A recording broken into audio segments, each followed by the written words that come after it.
السلام علیکم معزز ناظرین، سیدنا مسلم بن عقیل بن ابی طالب کے بیٹے بنی ہاشم کے ایک باوقار شخص اور امام حسین رضی اللہ تعالیٰ عنہ کے چچا زاد بھائی تھے۔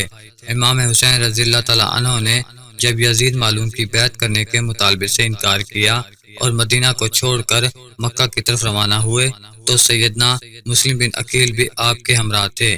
امام حسین ابھی مکہ روانہ ہوئے ہی تھے کہ کوفہ والوں کو معلوم ہوا کہ سیدنا امام حسین رضی اللہ تعالیٰ عنہ نے نہ صرف یزید کی بیعت سے انکار کیا ہے بلکہ اس کی بادشاہیت سے اختلاف کرتے ہوئے مکہ روانہ ہو گئے ہیں۔ اس سے کوفیوں کے حوصلے اور بڑھے، کیونکہ کوفہ کے لوگ یزید معلوم کے ظلم سے تنگ آ چکے تھے۔ اہل کوفہ نے امام حسین رضی اللہ تعالیٰ عنہ کو سینکڑے خطوط لکھے کہ آپ کوفہ تشریف لے آئیں، ہم یزید کی حکومت کے خلاف آپ کی بیعت کے لیے تیار ہیں۔ معزز ناظرین، باطل حکمران کے خلاف لوگوں سے رابطہ کرنے کی ذمہ داری امام حسین رضی اللہ تعالیٰ عنہ نے حضرت مسلم بن عقیل کے ذمہ لگائی۔ اسی وجہ سے مسلم بن عقیل کو سفیر حسین بھی کہا جاتا ہے۔ مسلم بن عقیل نے بھی اسلام کا سفیر بن کر اپنا حق بخوبی ادا کیا۔ سیدنا امام حسین نے مسلم بن عقیل رضی اللہ تعالیٰ عنہ کو کوفہ روانہ کیا تاکہ وہ اصل صورتحال کا جائزہ لے سکیں۔ امام کے حکم پر مسلم بن عقیل چل پڑے۔ اس سفر میں مسلم بن عقیل کے ساتھ ان کے 2 شہزادے بھی شامل تھے۔ یہ مختصر قافلہ 5 شوال کو کوفہ پہنچ گیا۔ مسلم بن عقیل کے کوفہ پہنچنے کے پہلے ہی دن 12,000 کوفیوں نے آپ کے ہاتھ پر بیعت کر لی۔ کوفہ کے حاکم نعمان بن بشیر ان کے ساتھ بڑی محبت کے ساتھ پیش آئے۔ مسلم بن عقیل نے کوفیوں کے جذبات سے متاثر ہو کر امام حسین رضی اللہ تعالیٰ عنہ کو کوفہ آنے کے لیے خط لکھ دیا۔ دوسری طرف جب یزید کو کوفہ کے حالات پتہ چلے، اس نے نعمان بن بشیر کو فوراً عہدے سے ہٹا دیا اور عبید اللہ بن زیاد کو کوفے کا حاکم مقرر کر دیا۔ عبید اللہ نے کوفے کی حکومت سنبھالتے ہی انتہائی چالاکی اور سیاست سے کام لیتے ہوئے اعلان کر دیا کہ جو لوگ مسلم بن عقیل سے بیعت ختم کر دیں گے ان کی جان بخشی کر دی جائے گی اور بدلے میں انہیں سونے، چاندی اور پیسوں سے مالا مال کر دیا جائے گا اور حکومت میں اہم عہدے بھی دیے جائیں گے۔ جو ان سے تعلق ختم نہیں کرے گا اس کا سر تن سے جدا کر دیا جائے گا۔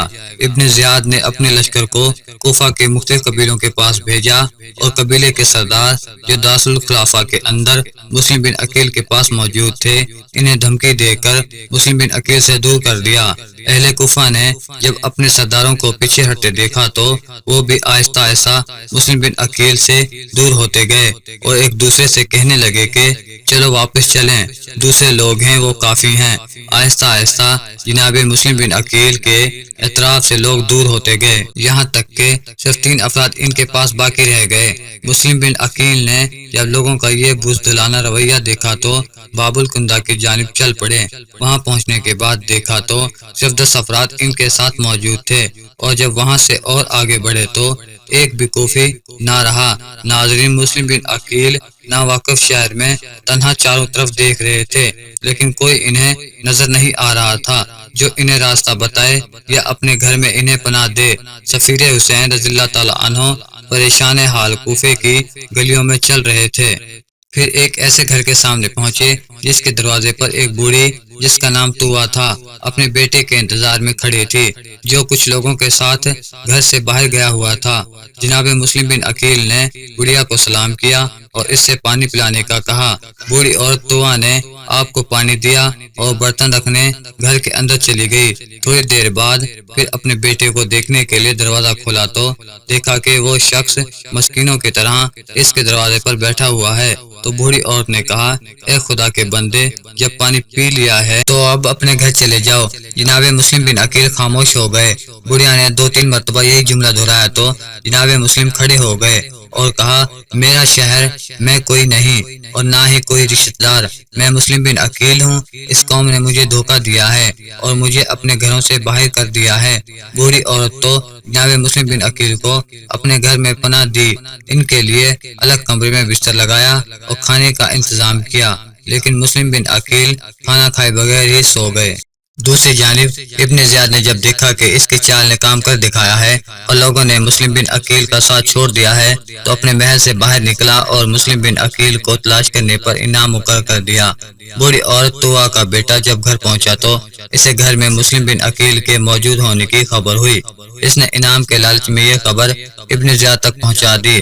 صبح جناب مسلم کی گرفتاری کے لیے ابن زیاد نے ایک لشکر بوڑھی عورت طوا کے گھر بھیج دیا۔ مسلم بن عقیل عبادت میں مصروف تھے۔ لشکر نے گھر کو چاروں طرف سے گھیر لیا۔ گھوڑوں کی ٹانگوں کی آواز سنتے ہی مسلم بن عقیل نے اپنی دعا کو تمام کیا اور جلدی سے زرہ پہن کر جنگ کے لیے تیار ہو گئے۔ لشکر جب گھر کے قریب پہنچا تو آپ مقابلہ کرنے کے لیے گھر سے باہر آ گئے کہ کہیں دشمن بڑھیا کا گھر نہ جلا دیں۔ مسلم بن عقیل دلیر اور جنگی فنون میں ماہر تھے۔ آپ نے کئی سپاہیوں کو جہنم واصل کیا۔ ابن زیاد کا لشکر جب کسی طرح آپ پر قابو نہ پا سکا تو اس نے مل کر حملہ کیا۔ مکانوں کی چھتوں سے پتھر اور آگ برسائی۔ جب سپاہیوں نے دیکھا کہ جناب مسلم ان کے قابو میں نہیں آ رہے تو انہوں نے آپ کی جان بخشی دینے کا جھوٹا وعدہ کیا اور چلاکی سے انہیں گرفتار کر کے ابن زیاد کے سامنے لے گئے۔ مسلم بن عقیل جب گرفتار ہو گئے تو کہا مجھے موت سے کوئی خوف نہیں، میں اہل بیت امام حسین رضی اللہ تعالیٰ عنہ اور ان کے بچوں کے لیے پریشان ہوں جو یہاں آ رہے ہیں۔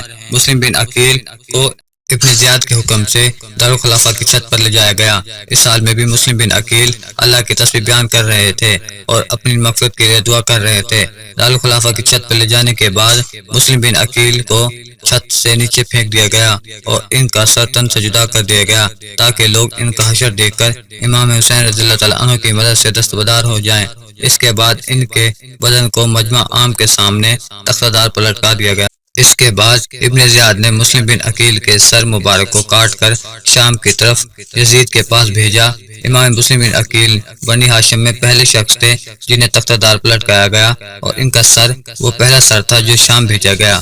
اللہ سے دعا ہے کہ وہ ہمیں آل رسول صلی اللہ علیہ وسلم کی زندگی سے نصیحت حاصل کرنے کی توفیق فرمائے اور آپ کے اور میرے علم میں اضافہ اور ہمیں اہل بیت سے محبت کرنے کی توفیق عطا فرمائے، آمین۔